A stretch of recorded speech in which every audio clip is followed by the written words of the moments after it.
Now the topic is accounting policies.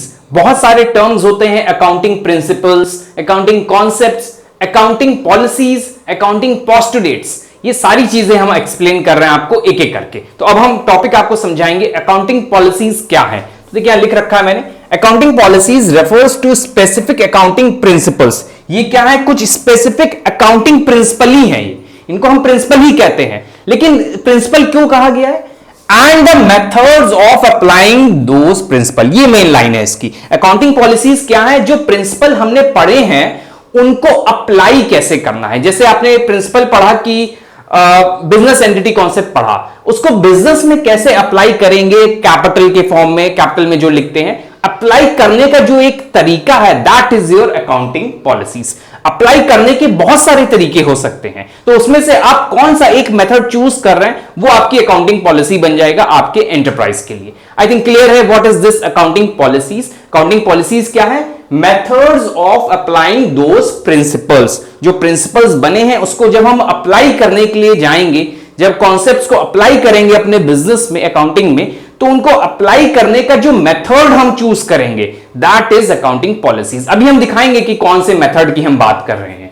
आगे दिया है adopted by enterprise in the preparation and presentation of financial statement. जैसे अभी हमने आपको बताया, ये पॉलिसीज जो हैं ये कहां पे अप्लाई होंगी? हमारे एंटरप्राइज पे अप्लाई होंगी।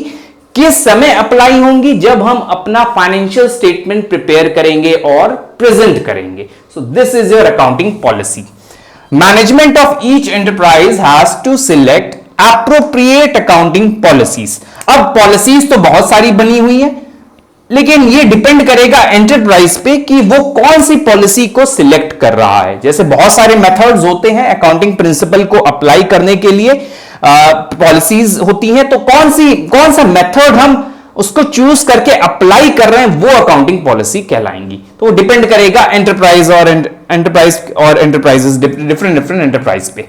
Having regard to nature and circumstances of the enterprise, वो किस पे डिपेंड करेगा कि बिजनेस का या एंटरप्राइज का नेचर कैसा है।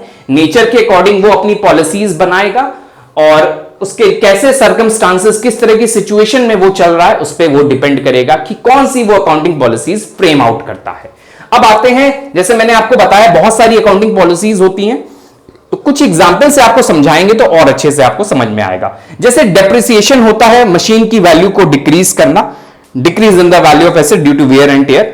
उसको डिक्रीज करने के लिए बहुत सारे मेथड होते हैं। डेप्रिसिएशन लगाने के लिए हमारे सामने बहुत सारे मेथड होते हैं, written down value, straight line method, machine hour, different methods हैं। अब हम कौन सा मेथड चूज करें ये अकाउंटिंग पॉलिसी डिसाइड करेगा। तो आई थिंक अकाउंटिंग पॉलिसी आपको समझ में आ गया क्या है। कौन सा मेथड हम अप्लाई करके अकाउंटिंग प्रिंसिपल्स को लगाने जा रहे हैं वो अकाउंटिंग पॉलिसीज होती हैं। तो मेथड बहुत कुछ एग्जांपल ले रहे हैं तो आपको समझ में आ जाएगा हम किसकी बात कर रहे हैं। मेथड्स ऑफ डेप्रिसिएशन में बहुत सारे मेथड्स होते हैं, आपने कौन सा चूज किया, that will depend on your accounting policies of an enterprise. Then valuation of inventories, first in first out, average inventory method, different method होते हैं, तो आपने कौन सा सिलेक्ट किया है वो अकाउंटिंग पॉलिसी पे डिपेंड करेगा। इसी तरह treatment of goodwill, valuation of investment. Accounting standard 1 जो होता है डिस्क्लोजर ऑफ अकाउंटिंग पॉलिसीज, उसके अकॉर्डिंग आपको बताना जरूरी होता है कि आपने कौन सी अकाउंटिंग पॉलिसी अडॉप्ट की है अपने फाइनेंशियल स्टेटमेंट में। सो this is all about your accounting policies.